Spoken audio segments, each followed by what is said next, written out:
திராவிடம் 2.0 தேசத்தின் வழிகாட்டி என்ற இந்த நூலை எழுதி இன்று விழாவின் கதாநாயகனாக இருக்கக்கூடிய நூலாசிரியர் ஆஸ்கர் அலி அவர்களே, நிகழ்ச்சியிலே கலந்து கொண்டு என்னை இந்த நிகழ்ச்சிக்கும் அழைத்திருக்கக்கூடிய ஆலூர் ஷானவாஸ் அவர்களே, பேராசிரியர் ஜெயரஞ்சன் அவர்களே, மிக அழகான ஒரு உரையாற்றி அமர்ந்திருக்கக்கூடிய செந்தில்வேல் அவர்களே, டாக்டர் பார்கவி அவர்களே, திரு ஆண்டனி அவர்களே, முதல் நூலை பெற்றுக்கொண்ட சகோதரர் அப்துல்லா அவர்களே, அதை என்னைக்கும் மாற்ற முடியாது. இங்கே நிகழ்ச்சியை அழகாக தொகுத்து வழங்கி கொண்டிருக்கக்கூடிய பேராசிரியர் மஞ்சுளா அவர்களே, நிகழ்ச்சியிலே கலந்து கொண்டிருக்கக்கூடிய சகோதரர்களே, சகோதரிகளே, ஊடகத்துறையை சார்ந்த நண்பர்களே, உங்கள் அத்தனை பேருக்கும் என்னுடைய வணக்கத்தை தெரிவித்துக் கொள்கிறேன். மஞ்சுளா பேசும்பொழுது சொன்னார், பெண்களுக்கு விட்டு கொடுத்து பழக்கம்னு. அதெல்லாம் வேண்டாம். ரொம்ப விட்டு கொடுத்தா அப்படி ஓரமா உட்கார வச்சிருவாங்க, நீங்க நடுவில் உட்கார்ந்துட்டு இருப்பீங்க. அதனால திராவிடம் அப்படிங்கிறதே பெண்களை விட்டு கொடுக்காதன்னு சொல்ல ஆரம்பிச்சதுதான். அதுதான் தந்தை பெரியார் அவர்கள் யாரையுமே, பெண்கள் மட்டும் இல்ல, யாரெல்லாம் இந்த சமூகம் ஓரங்கட்டி வச்சிருந்ததோ, யாரையெல்லாம் அழுத்தி வச்சிருந்ததோ, யாரெல்லாம் நீ எனக்கு சமம் இல்லை என்று நடத்தியதோ அவர்களை நீ இதே போல இருக்க வேண்டிய அவசியம் இல்லை, எல்லோரும் சமம், மனிதர்களாக பிறந்தவர்கள் அத்தனை பேரும் சமம் அப்படின்னு ஒரு இன்க்ளூசிவான ஒரு உலகத்தை உருவாக்க வேண்டும் என்று நினைத்ததுதான் திராவிடம். அந்த திராவிடத்தின் வளர்ச்சி தான் இன்னைக்கு நம்ம 2.0 அப்படின்னு சொல்லிட்டு இருக்கோம். அதை பற்றிய ஒரு முக்கியமான புஸ்தகம் இந்த திராவிடம் 2.0 தேசத்தின் வழிகாட்டி அப்படிங்கிறது. ஏன்னா ஒவ்வொரு பக்கத்திலையும் இந்த திராவிட கொள்கைகளுக்கு யாரெல்லாம் எதிரிகள், அது என்னென்ன முகங்களோடு அவர்கள் வருகிறார்கள் அப்படிங்கிறத பத்தி எல்லாம் நம்ம கூடவே வருவாங்க, நம்ம கூட பேசிட்டு இருப்பாங்க. ஆனா அவங்களுக்கு உள்ளார நம்மளை எப்படி காலி பண்ணலாம், எப்படி முடிச்சிடலாம் அப்படின்னு ஒண்ணு ஓடிக்கிட்டே இருக்கும். அவங்களையும் தப்பு சொல்ல முடியாது, அவங்க பண்றது அவங்கள பொறுத்த வரைக்கும் நியாயம். ஏன்னா எல்லா இடத்துலயும் இருந்தாங்க. ஒரு காலகட்டத்திலே பிரிட்டிஷ்காரர்கள் ஆட்சி செய்து கொண்டிருந்த பொழுது நிறைய இடத்துல நீங்க படிச்சிருப்பீங்க, ஒரு அரசு பதவிகள்ல ஒரு மாவட்டத்துல எடுத்துக்கிட்டீங்கன்னா கிட்டத்தட்ட ஒரே குடும்பத்தை சேர்ந்த, ஒரே ஜாதியை சேர்ந்த, ஏன்னா அவங்க அந்த பியூர் பிளட் எல்லாம் மெயின்டைன் பண்ணுவாங்க, அதனால ஒரே குடும்பம் ஒரே ஜாதி தானே இருக்கும்னு கேட்டுறாதீங்க. நம்ம வீட்டுல எல்லாம் அப்படி இருக்காது. ஆனா அப்படி இருக்கக்கூடியவர்கள் கிட்டத்தட்ட 50 பேர் 60 பேர் எல்லா அரசு பதவிகளிலும், ஜட்ஜஸ்ல இருந்து கீழே இருக்கக்கூடிய பதவிகள், அரசு பதவிகள்ல 50 பேருக்கு மேல ஒரே குடும்பத்தை சேர்ந்தவர்கள் இருப்பாங்க. எல்லா இடங்களிலும் வியாபித்து இருந்தவர்கள் இன்னைக்கு அவங்களுடைய இடங்களை நம்மோடு பங்கே போட்டுக்கொள்ளக்கூடிய ஒரு நிலை வந்தவுடன் நம்ம மேல ஒரு வெறுப்பு, காழ்ப்பு அப்படிங்கிறது தொடர்ந்து இருந்து கொண்டிருக்கிறது. ஒரு முறை ஒரு நண்பர் எனக்கு சொன்ன ஒரு செய்தி, நாங்க எல்லாருமே மதிக்கக்கூடிய ஒரு சிந்தனையாளர், அதை பத்தி கூட எழுதியிருக்காரு ஆஸ்கர் அலி அவர்கள்.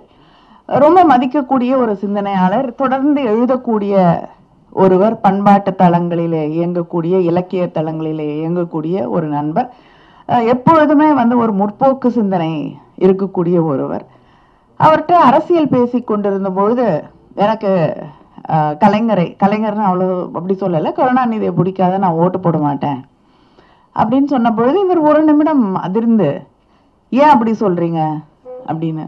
இல்ல நாங்க நல்லா இருந்தோம், அதெல்லாம் கெடுத்தது அவர்தான், அவரும் அவர் கட்சியும் தான். இன்னைக்கு நாங்க உலகம் பூரா போய் பல இடங்கள்ல கஷ்டப்பட்டு வேலை பார்க்கக்கூடிய ஒரு நிலைமைக்கு எங்களை கொண்டு வந்து விட்டு எல்லாரையும் கொண்டு வந்து எங்க இடத்துல உட்கார வச்சது அவங்கதான். அதனால நான் எந்த காலத்திலயும் அவங்களுக்கு ஓட்டு போட மாட்டேன். அப்பொழுது அந்த வெறுப்பு, அந்த கோபம், அந்த காழ்ப்பு. ஆனால் அதே நேரத்திலே சிந்தித்து பார்த்தால் திராவிடத்துடைய வெற்றி என்பது அதுதான். இத்தனை ஆண்டுகள் கழித்தும், இத்தனை வருஷத்துக்கு பிறகும் அவங்களுக்கு நியாயம் புரியல. ஆனா நியாயமே புரியாதவங்களையும் வெற்றி பெற்று எந்த இடங்களுக்குள்ளெல்லாம் நம்ம வர முடியாது என்ற ஒரு நிலை இருந்ததோ, இன்று அந்த இடங்களிலே யாரெல்லாம் ஒடுக்கப்பட்டார்களோ, யாரெல்லாம் ஓரங்கட்டப்பட்டார்களோ, யாரெல்லாம் நீ எனக்கு சமம் இல்லை என்று நடத்தப்பட்டார்களோ, இன்று அந்த இடங்களிலே அவர்களை கொண்டு வந்து அழகு பார்ப்பதுதான் திராவிடம். அதை நாம் செய்திருக்கிறோம். இன்னைக்கு தமிழ்நாடு அரசு ஒரு எனக்கு ரொம்ப பிடிச்ச ஒரு திட்டம் இது. மாடல் ஸ்கூல்னு ஒண்ணு உருவாக்கியிருக்காங்க.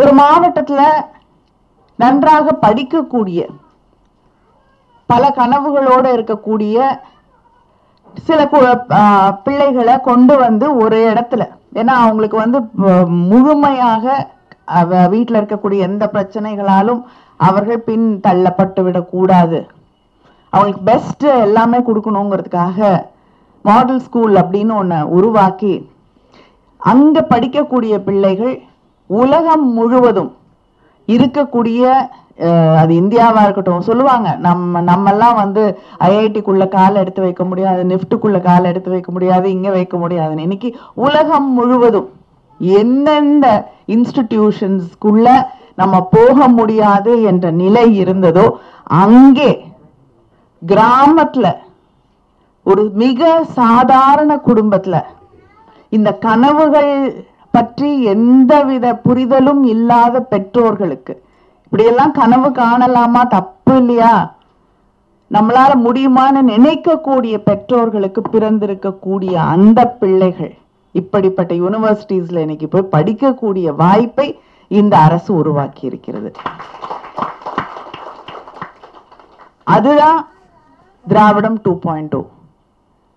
இததான் அவர்களால் சகித்துக் கொள்ள முடியவில்லை, இதைத்தான் அவர்களால் ஏற்றுக்கொள்ள முடியவில்லை. அரசியல் இல்ல பிரச்சனை. அவங்களுக்கும் தெரியும் இந்த தடவை ஒருத்தர் ஆட்சிக்கு வந்தா இன்னொருத்தவங்களுக்கு இன்னொரு முறை வாய்ப்பு கிடைக்கலாம் என்று. தமிழ்நாட்டுல அவங்களுக்கு வாய்ப்பு இல்லை, ஆனா வேற யாருக்காவது வாய்ப்பு கிடைக்கலாம். ஆனால் தமிழ்நாடு அவர்களுக்கு கதவை பூட்டியே வைத்திருக்கிறது. அதுக்கு நம்முடைய அடிப்படையில நமக்கு இருக்கக்கூடிய இந்த திராவிடம் என்ற அந்த உணர்வு. சில பேர் கோயிலுக்கு போவாங்க, சில பேர் மத நம்பிக்கைகளில் மூழ்கி இருக்கக்கூடியவர்களாக இருப்பார்கள். ஆனா அத்தனை பேரும் பெரியார திட்டினீங்கன்னா ஒன்னா நிக்கக்கூடிய ஒரு மாநிலம் தமிழ்நாடு. என்னென்னவோ பிளவுகளை, பிரிவுகளை நமக்குள்ள ஏற்படுத்திடலான்னு நிறைய கனவுகளோடு வேலை செஞ்சிட்டு இருக்காங்க. புதுசா எதையாவது உருவாக்கிட்டு இருக்காங்க. ஆனா அது அத்தனையும் தாண்டி தமிழ் உணர்வு என்று வரும் பொழுது, கீழடிய பத்தி பேசும் பொழுது, தமிழன் என்ற அந்த பெருமையோடு ஜாதி மதம் அத்தனையும் தாண்டி நிற்கிறோமே, அதுதான் திராவிடம். அதுதான் நமக்கு திராவிடம் சொல்லி தந்திருக்கக்கூடிய ஒரு முக்கியமான விஷயம். இந்த திராவிடம் பற்றி நாம் பேசும் பொழுது இதுதான் நமக்கு அரணாக நிற்கக்கூடியது. அதை நம் அடுத்த தலைமுறைக்கு கடத்தி செல்ல வேண்டும், அடுத்த தலைமுறைக்கு கற்றுத்தர வேண்டும். அதுல நமக்கு சரியான புரிதல் இருக்க வேண்டும். எது நம்முடைய கடமை, எது கடமையோட நிக்கணும், அதுக்கு அடுத்தபடிக்கு போனோம்னா அது கடமையை தாண்டி வேற ஒரு விஷயமா மாறிடும். அந்த புரிதல் நமக்கு இருக்க வேண்டும். அதே நேரத்துல அவர்கள் யார் என்பதை அடையாளம் கண்டுகொள்ள பெரிய பெரிய சிந்தனைகளை பற்றி அவர்கள் பேசலாம், பெரிய புத்தகங்களை எழுதலாம், புதிதாக ஒரு கோணத்திலே சிந்திப்பதாக நம்மோடு உரையாடலாம். ஆனா அதுக்கெல்லாம் பின்னாடி இருக்கக்கூடிய நோக்கம் என்ன என்பதை நாம் சரியாக கண்டுகொள்ள வேண்டும். இங்க பேசும் பொழுது இந்த நாடே கொண்டாடக்கூடிய சில நேர்மையாளர்களை பற்றி எல்லாம் செந்தில் அவர்கள் பேசினார். ஆனா அவங்களுடைய உண்மையான பின்புலம் என்ன என்பதை நாம் புரிந்து கொள்ள வேண்டும். நம்மளை பத்தி 1000 விஷயங்களை தொடர்ந்து தூற்றிக்கொண்டே இருப்பார்கள். நம்ம இப்ப என்ன நினைப்போம், நம்மளுடைய தலைவர்கள் என்ன நினைக்கிறாங்க, நம்ம என்ன நினைக்கிறோம்னா, இதெல்லாம் பரவாயில்ல, நீ என்ன வேணாலும் பேசு, எனக்கென்று ஒரு கடமை இருக்கிறது, அதை நான் செய்ய வேண்டும் என்று. ஆனா அவங்க அப்படி இல்லை. அவங்களுக்கு ஏதோ ஒரு அந்த நூல் அப்படிங்கறதெல்லாம் நான் சொல்ல வரல, ஒரு கோடு ஒண்ணு இருக்கும். இங்க இருந்து ஏதோ ஒரு இடத்துல கனெக்ட் பண்ணிட்டே இருக்கும். ஒரு 2 வேறு தளங்களிலே இயங்கக்கூடியவர்கள் எந்த விதமான கருத்து ஒற்றுமையோ அவங்க நம்பக்கூடிய விஷயங்களே வேற வேற தளங்களை சார்ந்ததாக வேற வேற துருவங்களாக இருந்தாலுமே, ஒருத்தர்கிட்ட போய் இன்னொருத்தரை பத்தி கேட்டீங்கன்னா, இந்த மாதிரிலாம் பேசுவாரு, ஆனா ரொம்ப நேர்மையானவர், நல்லவர். அதனாலதான் நமக்கே ஆச்சரியமா இருக்கும், இவருக்கும் அவருக்கும் என்ன சம்பந்தம், அவருக்கு ஒரு பிரச்சனைனா இவர் ஏன் இவ்வளவு பதறிட்டு ஓடுறாருன்னு, ஏன் இப்படி பாதுகாக்க துடிக்கிறார்கள் என்று. அதான் நம்ம கிட்ட கேட்டா என்ன சொல்லுவோம்னா, நல்ல எல்லாம் சரிதான் அப்படின்னு முதல் ஆளாக தவறு சொல்லி அவர்களை ஓரங்கட்டுறதுக்கு நம்ம தான் பேசிட்டு இருப்போம். அதனால யாரை எப்படி தாங்கி பிடிக்க வேண்டும், எதற்காக தாங்கி பிடிக்க வேண்டும் அப்படிங்கிறத நாம் முதலிலே புரிந்து கொள்ள வேண்டும். கருத்து வேற்றுமைகள் இருக்கலாம், ஆனா எல்லாத்தையும் தாண்டி நீங்களா இருக்கட்டும், நானா இருக்கட்டும், அப்துல்லாவா இருக்கட்டும், ஷானவாஸா இருக்கட்டும், திரு ஜெயஜரஞ்சன் அவர்களாக இருக்கட்டும், ஆண்டனி அவர்களாக இருக்கட்டும், எல்லாரும் எந்த களத்திலே பணியாற்றி கொண்டிருக்கிறோம் என்பதை நாம் புரிந்து கொள்ள வேண்டும். எதற்காக பணியாற்றி கொண்டிருக்கிறோம், எதையெல்லாம் பாதுகாப்பதற்கு பணியாற்றி கொண்டிருக்கிறோம் அப்படிங்கறது புரிஞ்சிட்டோம்னாலே யார பதவியில வைக்கணும், யார பதவியில வைக்க கூடாதுன்னு நமக்கு தெளிவா புரிஞ்சிடும். ஏன்னா தேர்தல் நேரத்துக்கு தமிழ்நாட்டை வித்துட்டு அதுக்கப்புறம் நான் பாத்துக்கிறேன் அப்படின்னு சொன்னா, காம்ப்ரமைசஸ் அவசியம் உலகத்துல, நான் இல்லைன்னு சொல்லல. ஆனா எந்த நேரத்துல எப்பொழுது அந்த யாரோடு அதை செய்து கொள்கிறோம் என்பதையும் நாம் புரிந்து கொண்டு செய்ய வேண்டும்.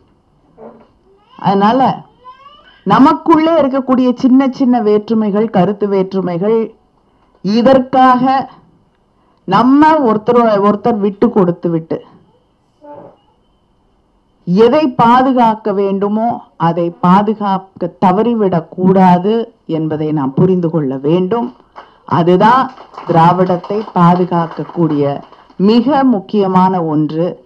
அதை பாதுகாப்பதற்கு எங்கெல்லாம் விழிப்போடு இருக்க வேண்டும் என்று சொல்லுவதற்கான புத்தகம்தான் இந்த புத்தகம். அதனால இதை நீங்க படிக்கிறீங்களோ இல்லையோ, நிச்சயமா உங்க பிள்ளைகளுக்கு வாங்கி கொடுங்க. அவங்க தெளிவோடு இருக்க வேண்டும். திராவிடத்தை பாதுகாப்பது அவர்கள் கைகளிலும் இருக்க வேண்டும். நன்றி, வணக்கம். அருமை நண்பர் அஸ்கர் அலி அவர்கள் எழுதிய திராவிடம் 2.0 என்கிற இந்த அருமையான நூல் வெளியீட்டினுடைய நிகழ்வில் பங்கேற்று சிறப்பித்து நூலை வெளியிட்டு விடைபெற்று சென்றிருக்கிற நாடாளுமன்ற உறுப்பினர், திராவிட முன்னேற்ற கழகத்தினுடைய துணை பொதுச் செயலாளர் அருமை சகோதரி கனிமொழி அவர்களே, நூலை பெற்றுக்கொண்டு அரங்கில் அமர்ந்திருக்கிற அருமை நண்பர் நாடாளுமன்ற மாநிலங்களவை உறுப்பினர் எம் அப்துல்லா அவர்களே, உரையாற்றி அமர்ந்திருக்கிற பேராசிரியர் ஜெயரஞ்சன் அவர்களே, அருமை நண்பர் நியா நானா ஆண்டனி அவர்களே, செந்தில்வேல் அவர்களே, தொகுத்து வழங்கிக் கொண்டிருக்கிற பேராசிரியர் மஞ்சுளா அவர்களே, அருமை மார்க்க அறிஞர் சதீதுத்தீன் பாக்கவி அவர்களே, அரங்கு முழுவதும் நிறைந்திருக்கிற பெரியோர்களே, தாய்மார்களே, உங்கள் அனைவருக்கும் என்னுடைய அன்பான வணக்கத்தை தெரிவித்துக் கொள்கிறேன். மிக முக்கியமான ஒரு நூல் வெளியீட்டு விழாக்கள் இன்றைக்கு பெரும்பாலும் ஆட்கள் இல்லாமல் நடக்கின்றன. ஆனால் அரங்கு நிறைந்து ஒரு நூல் வெளியீட்டு விழா நடக்கிறது என்பது மிகப்பெரிய மகிழ்ச்சியை தருகிறது, ஆறுதலை தருகிறது, நம்பிக்கையை தருகிறது, ஒரு புதிய உத்வேகத்தையும் தருகிறது. சிறு நூல் தான், ஆனால் சிறு நூலை கொண்டு வந்திருப்பவர்கள் யார் என்று ஆண்டனி சொன்னார். அதுதான் ஒரு சிலிர்ப்பை தந்தது. அஸ்கர் அலி அவருடன் நட்புக்குரியவர்களாக இருப்பவர்கள் சமூகத்தில் பெரிய மனிதர்களாக இருக்கிறோம். ஆனால் அஸ்கர் அலி யார் என்று கேட்டால் அவர் ஒரு சிறு வணிகர். அவர் நூலை எழுதியிருக்கிறார். நூலை யார் வெளியிட்டிருக்கிறார், பதிப்பித்திருக்கிறார்? செலவு செய்து பதிப்பித்தவர் ஒரு ஓட்டுநர். முடிதிருத்தும் நிலையங்களிலும் தேநீர் கடைகளிலும் வளர்ந்தது திராவிட இயக்கம் என்று சொல்லுவதே, அது அப்படியே இன்னும் அந்த எளிய மனிதர்களின் கைப்பிடிக்குள் தான் இருக்கிறது என்பதனுடைய ஒரு சான்று இந்த மேடை. எளிய மனிதர்கள் தான் இந்த இயக்கத்தை வலுவோடு வைத்திருக்கிறார்கள், உயிர்ப்போடு வைத்திருக்கிறார்கள். அவர்களால் தான் இந்த இயக்கம் காப்பாற்றப்பட்டு கொண்டிருக்கிறது. எனவேதான் இந்த இயக்கத்தை ஆதிக்க சக்திகளால், அதிகாரம் மிக்க சக்திகளால் எதுவும் செய்ய முடியவில்லை. அந்த எளிய மனிதர்களை போய் கட்சிக்கு சேர்த்து வா என்று கட்சிகள் கட்டளையிடுகின்றன. திராவிட முன்னேற்ற கழகம் மீண்டும் மக்களிடம் போகிறது. நாங்கள் விடுதலை சிறுத்தைகள் மக்களிடம் போகிறோம். பல்வேறு கட்சிகளும் மக்களிடம் போய் நம்முடைய சாதனைகளை சொல்லி, நாம் பயணப்பட்டு வந்த தடத்தை சொல்லி, நம்முடைய எதிர்கால இலக்கை சொல்லி, இந்த இயக்கம் ஏன் இந்த மண்ணுக்கு அவசியம் என்பதை சொல்லி, மக்களிடம் நம்முடைய இயக்கத்தை பற்றி சொல்லி, இந்த இயக்கத்தை நீங்கள் ஏற்றுக்கொள்ளுங்கள் என்று பல்வேறு வகையான மூவ்மெண்ட் நடக்கிறது. அப்படி ஒரு மூவ்மெண்ட் தான் பாஜகவும் எடுக்கிற ஆள் சேர்ப்பு மூவ்மெண்ட். ஆனா அதுக்கு என்ன விடை கிடைச்சது தமிழ்நாட்டில்னா, பாஜக பொறுப்பாளரே வந்து பாஜக தலைவரிடம் சொல்கிறார், சோறு கூட போடுறோம், ஆனா ஓட்டு போட மாட்டோம். மிக மிக பெருமிதமாக இருந்தது, ஆறுதலாக இருந்தது தமிழ்நாட்டின் களம். இன்னும் இந்த எளிய மனிதர்களால் இப்படி இருக்கிறது. அந்த பாஜக பொறுப்பாளரிடம் அந்த வார்த்தையை சொன்னவர் தமிழ்நாட்டில் உள்ள ஒரு எளிய மனிதர். ஏனென்றால் தமிழ்நாட்டுக்கே உரிய பண்பு விருந்தோம்பல் பண்பு. யார் வந்தாலும், எதிரியே வந்தாலும், பகையாளியே வந்தாலும் அவர்களுக்கு உணவு கொடுத்து உபசரிக்க வேண்டும் என்கிற அந்த பண்பு. எனவே அந்த மக்கள், எளிய மக்கள், சோறு போடுறோம், ஓட்டு போட மாட்டோம். சோறு போடுவது என்பது எங்களின் பண்பு. ஆனால் ஓட்டு போடுவது என்பது அது எங்களின் பண்பாட்டை, எங்களுடைய நாகரிகத்தை, எங்களுடைய மொழியை, எங்களுடைய மாநிலத்தை, எங்கள் பிள்ளைகளின் எதிர்காலத்தை காப்பாற்றுகிற பொறுப்பு சார்ந்தது. அதை விட்டுக் கொடுக்க முடியாது. உன் கையில் கொடுத்து விட்டால் என்னாகும் என்றால், 50 ஆண்டுகளுக்கு முன்னால் தமிழ்நாட்டில் ஒரு காட்சியை கண்டோமே. ஆயிரக்கணக்கான பள்ளிக்கூடங்களை ராஜாஜி மூடினார் என்கிற அந்த காரணம், இன்றைக்கு அதை 50 ஆண்டுகள் கழித்து உத்தரப்பிரதேசத்தில் காண்கிறோமே.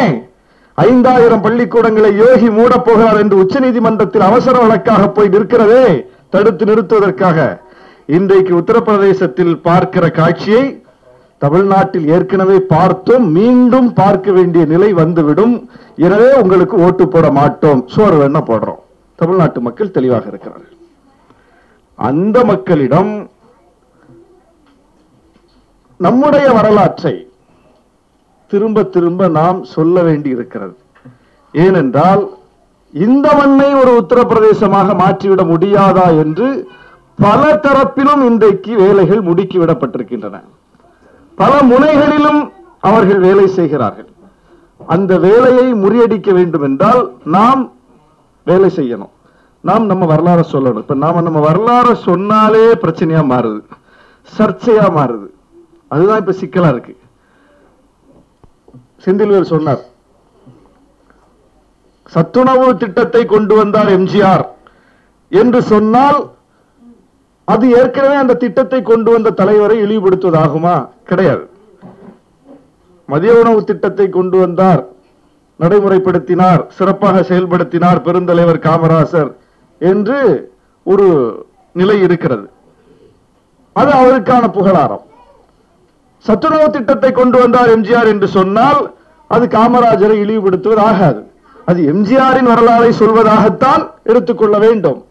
அதில் முட்டையை சேர்த்தார் கலைஞர் என்று சொன்னால் கலைஞர் செய்த பங்களிப்பை தலைமுறைக்கு நினைவுபடுத்துகிறோம் என்றுதான் எடுத்துக்கொள்ள வேண்டும்.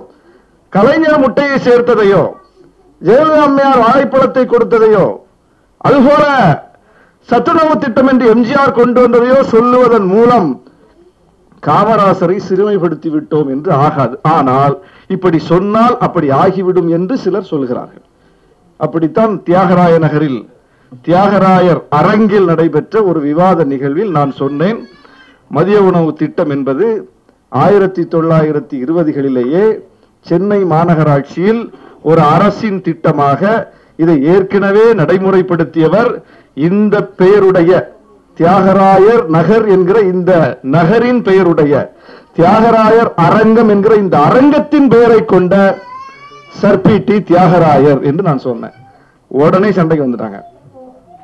உடனே அது எப்படி என்று பேச ஆரம்பித்து விட்டார்கள். இப்படி ஒரு வரலாற்றை சொல்லுவதன் மூலம் அது இன்னொரு தலைவரை அவமதிப்பது என்று ஒரு பரப்புரை செய்யப்படுகிறது. வரலாறே சொல்லக்கூடாது என்று நினைக்கிறார்கள். திராவிட இயக்கத்தின் வரலாற்றை சொல்லக்கூடாது என்று நினைக்கிறார்கள். திராவிட இயக்கத்தின் வரலாற்றை சொல்வதன் மூலம் இங்கே உண்மை தெரிந்துவிடும் என்கிற அச்சம் ஏற்பட்டிருக்கிறது அவர்களிடம். அதனால் திரும்ப திரும்ப அந்த வரலாற்றை பேச வேண்டிய தேவை இருக்கிறது. நேற்று முன்தினம் சென்னை VITயில் வேந்தர் ஐயா விஸ்வநாதன் அவர்களுடைய ஏற்பாட்டில் தமிழ் இயக்கம் என்ற ஒரு இயக்கத்தை நடத்தி கொண்டிருக்கிறார்.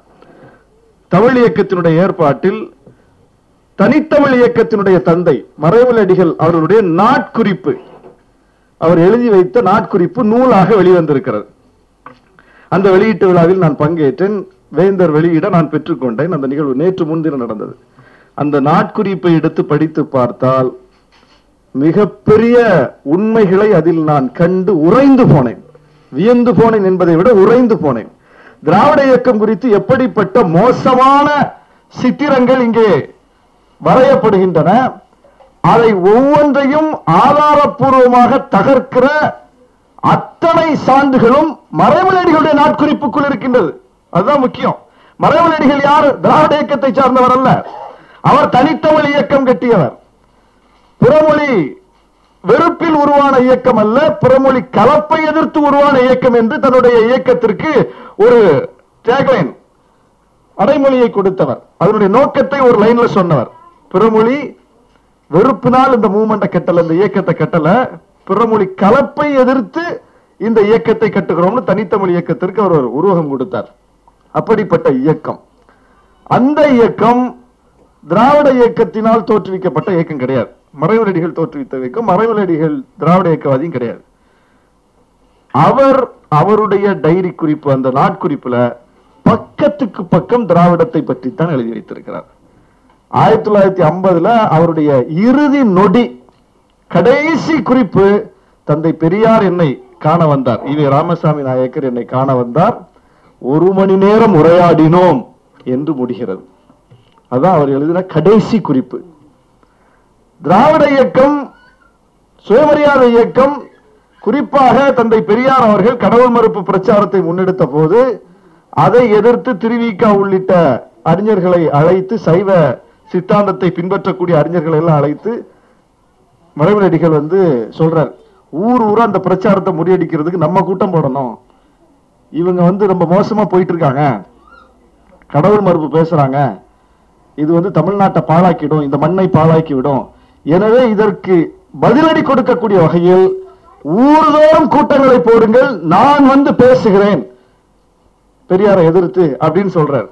அந்த அளவுக்கு இரண்டு பேருக்கும் இடையிலே முரண் இருந்திருக்கிறது. இவர் ஒரு மூமெண்ட், அவர் ஒரு மூமெண்ட், இது வேற இயக்கம், அது வேற இயக்கம். ஆனால் ஒருபோதும் அந்த முரண் பகை முரணாக இல்லை. அந்த நூல் முழுக்க பார்க்கிறோம், பகை முரணாக இல்லை. முழுக்க முழுக்க மறைமலடிகள் எழுதிய கட்டுரைகள் அனைத்தும் திராவிடன் என்கிற இதழில் தான் வெளிவந்திருக்கிறது. இன்றைக்கு நான் திராவிடன் இதழுக்கு இந்த கட்டுரை அனுப்பினேன். அப்புறம் எழுதுறார், இன்றைக்கு நான் எழுதிய கட்டுரை திராவிடன் இதழில் வந்திருக்கிறது என்று அவர் முழுக்க முழுக்க திராவிடம் திராவிடம் திராவிடம் என்றுதான் அந்த நாட்குறிப்பு பூரா இருக்கு. மிக முக்கியமாக இந்தி திணிக்கப்பட்ட போது இந்தி திணிப்பை எதிர்த்து ஈவே ராமசாமி நாயக்கருடன் இணைந்து மிகப்பெரிய போராட்டத்தில் நாங்கள் ஈடுபட்டோம் என்று மறைமலடிகள் குறித்து வைத்திருக்கிறார். இந்தி திணிப்பை எதிர்த்து தமிழை பாதுகாப்பதற்கு, தமிழ்நாட்டை பாதுகாப்பதற்கு நாங்கள் இணைந்து இயங்கினோம் என்று அவர் எழுதி வைத்திருக்கிறார். இதுதான் அசல் பக்கம். இதுல இன்னும் வியப்பான ஒரு விஷயம், பெரியார் ஒரு பிறமொழியாளர் என்பதனால், அவர் தமிழை தாய்மொழியாக கொண்டிராதவர் என்பதனால், தன்னுடைய இயக்கத்திற்கு தமிழர் கழகம் என்று வைக்க முடியாத நிலையில் அவர் பிறமொழியாளர் என்பதனால் அதில் ஒரு எஸ்கேபிசம் என்பதை போல திராவிடம் என்கிற சொல்லை கொண்டு புகுத்தி திராவிடத்துக்குள் பதுங்கிக் கொண்டார், தமிழர்களை திராவிடர்களாக மாற்றிவிட்டார் என்று ஒரு பொய்யுரை சொல்லப்படுகிறது. அதுல மறைமலடிகள் எழுதி வைத்திருக்கிறாரு, 1918 என்ன அழைச்சாங்க, ஒரு இளைஞர் கூட்டம் அழைச்சாங்க. எதுக்கு அழைச்சாங்கன்னா, திராவிட இளைஞர் கழகம் மாநாடு பாளையங்கோட்டையில் நடக்குது, அதுக்கு வாங்கன்னு அழைச்சாங்க, நான் போறேன் அப்படின்னு எழுதி வச்சிருக்கிறாரு. 1918 பெரியார் திராவிடர் கழகம்னு தொடங்கினது 1944. மறைமலடிகள் திராவிட இளைஞர் கழகத்தினுடைய அழைப்பை ஏற்று திராவிடர் இளைஞர் கழக மாநாட்டில் 1918 கலந்திருக்குன்னு டைரி குறிப்பு எழுதி வச்சிருக்கிறார். அவருடைய நாட்குறிப்பு வருது. அப்படி என்றால் திராவிடம் என்கிற சொல்லை பெரியார் கண்டுபிடித்து தான் பிறமொழியாளர் என்பதற்காக அந்த சொல்லுக்குள் பதுங்கிக் கொண்டார் என்று இங்கே வைக்கப்படுகிற விமர்சனத்துக்கு மறைமலடிகளுடைய நாட்குறிப்பிலேயே விடை இருக்கிறது. பெரியார் தொடங்கியது அல்ல, அதற்கு முன்னாலேயே கால் நூற்றாண்டுக்கு முன்பே 1918 1944க்கும் 18க்கும் இடையில உள்ள ஆண்டு வேறுபாட பாருங்க, கால வேறுபாட பாருங்க. அப்ப அதற்கு முன்னாலேயே திராவிடம் என்கிற சொல்லை கொண்டு இங்கே மூவ்மெண்ட் கட்டப்பட்டிருக்கிறது, இயக்கங்கள் இயங்கி இருக்கின்றன. அதற்கும் கால் நூற்றாண்டுக்கு முன்பே பண்டிதர் அயோத்திதாசர், அவர் பச்சை தமிழர் தானே, இவங்க பாஷையில, இவங்க மொழியில, இவங்க பார்வையில, அவர் 1885 திராவிட பாண்டியன் என்கிற இதழை ஜான் ரத்தினத்தோடு சேர்ந்து நடத்துகிறார்.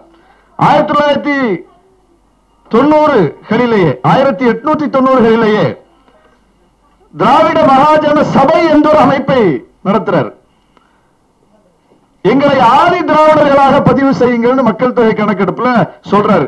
ஆதி திராவிடர்கள், இந்த திராவிட இயக்கம் இந்த கலைஞர் தான் எல்லாரையும் ஆதி திராவிடர்னு மாத்திட்டாரு, ஆதி தமிழர்களை ஆதி திராவிடர்கள் மாத்திட்டாருன்னு இன்னைக்கு ஒரு பொய்யுரை சொல்றாங்கல்ல, உண்மை அதுவல்ல. ஆதி திராவிடர்கள் என்கிற பெயரை பயன்படுத்தி எங்களை பதிவு செய்யுங்கள் என்று சொன்னவர், வேண்டிக் கொண்டவர் பண்டிதர் அயோத்திதாசர். இப்படி வரலாற்றை கிளறி பார்த்தால் அது வேறு ஒன்றை சொல்கிறது. ஆனால் திராவிட இயக்கம் குறித்து வெளியே சொல்லப்படுகிற அத்தனையும் வேறு ஒன்றாக இருக்கிறது. இந்த இடத்துலதான் இதை ஆய்வு செய்து வெளியிட்டு தலைமுறைக்கு உண்மையை சொல்ல வேண்டிய தேவை ஏற்படுகிறது. இந்த இடத்தில் அஸ்கர் அவர்கள் செய்திருக்கிற பணி மகத்தான பணி. ஒரு சிறு நூல் தான் என்றாலும் ரொம்ப முக்கியமான நுட்பமான இடங்களை அவர் தொட்டு அடையாளப்படுத்தி இருக்கிறார். குறிப்பாக திராவிட அலர்ஜி, திராவிட ஒவ்வாமை, அது எப்படி இருக்கு, எந்தெந்த வடிவங்கள்ல இருக்கு. ஆனால் வெறும் ஒழுகுகிற கூரையில் வாழ்ந்துவிட்டே செத்து போன ஜீவானந்தத்தை நான் சிந்தித்து பார்க்கிறேன். முடிஞ்சு போச்சா? இதோட முடிச்சலாம் நினைக்கிறேன் மீட்டிங்க. இவ்வளவுதான். இதை யாராவது சர்ச்சையாக்குறாங்களா? இதை யாராவது கேள்விக்கு உட்படுத்தினாங்களா? எப்படி தமிழறிஞன் இப்படி காமராசரை பற்றி பேசலாம் என்று ஒரு ஊடக விவாதமாவது நடந்ததா? இப்ப இங்க என்ன நடக்குதுங்க? கொஞ்சம் அசந்தா அடிச்சு காலி பண்ணிட்டு போயிடுவாங்க. அதனால் அசரக்கூடாது என்பதற்காகத்தான் திராவிடம் 2.0 போன்ற நூல்கள் வந்திருக்கின்றன. படிப்போம், ஆழமாக படிப்போம், உண்மையை எடுத்து சொல்லுவோம், திராவிட இயக்கத்தின் பங்களிப்பை நெஞ்சு உயர்த்தி சொல்லுவோம். எல்லாத்தையும் சொல்லுங்க. ஏன்னா அப்படிப்பட்ட பங்களிப்பு இருக்குது. இது பிற்போக்குத்தனமான ஒரு இயக்கம் கிடையாது. இது மூட நம்பிக்கைகளை பரப்புகிற இயக்கம் கிடையாது. இந்த இயக்கத்திற்குள் இருக்கக்கூடியவர்கள் எல்லாம் 100 விழுக்காடு எல்லாரும் பகுத்தறிவாதிகளாக, எல்லாரும் சமூக நீதி சிந்தனைகளாக இருப்பாங்கன்னு சொல்ல முடியாது. அரசியல் கட்சிகளுக்குள்ள பல்வேறு ஆட்கள், பல்வேறு எலிமெண்ட்ஸ் வருவாங்க. ஆனால் ஒரு இயக்கத்தின் நோக்கம் என்ன? அந்த இயக்கத்தை உருவாக்கிய தலைவர்களின் நோக்கம் என்ன? அந்த இயக்கம் இன்றும் எந்த இயக்கத்தை எதிர்த்து நிற்கிறது, எந்த கோட்பாட்டுக்கு எதிராக நிற்கிறது, அதில் பிடிமானமாக இருக்கிறதா, அதில் உறுதியாக இருக்கிறதா என்று பார்க்க வேண்டும். நீ 2000 கோடி ரூபாய் கல்வி நிதியை நிறுத்துற, உன் காலில் விழுந்து அந்த கல்வி நிதிக்காக சமரசம் செய்து கொள்ளாமல் நிதி நெருக்கடியையும் தாண்டி நிதியை எடுத்து நாம் போடுவேனே தவிர உன் கொள்கையை நான் ஏத்துக்க மாட்டோம்னு ஒரு முதலமைச்சர் சொல்றார். அந்த இடத்துல நாங்க யார் பக்கம் நிக்கிறது? நாங்க யார் கூட நிக்கிறது? கொள்கை வழி பார்த்தால் நாங்கள் யாரோடு நிற்க வேண்டும் என்று எங்கள் தலைவர்கள், வழிகாட்டிகள் எங்களுக்கு சொல்லி தந்திருக்கிறார்களோ அவர்கள் பக்கம் நிற்கிறோம். அதைத்தான் இந்த நூலும் எடுத்து சொல்கிறது.